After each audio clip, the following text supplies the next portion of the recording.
axir o'zimkan va'dalar bergan edim-u, qaytmayman deb endi senga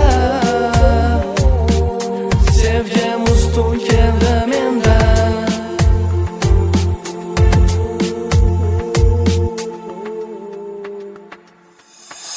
Kechagina urishdik, bugun yarashdik. Oramizda hech bo'lmaganda diyorlashdik. Ikkimiz ham kutamiz o'sha shirin so'zlarni, bag'rimizda yaqin bo'lgan bemor dillarni, mehrli ko'zlarni, tutashgan qo'llarni, yaralar esdan chiqib sog'ingan bu qalblarni. Tan olaman sensiz yashash kechmoqda ancha qiyin. Bu ketishda esa shunday ayrilishim tayin. Sen hayotimda muhim suyanchig'imsan, orzularga yetaklovchi sehrsan. Yuragimda har bir tola o'zingsan.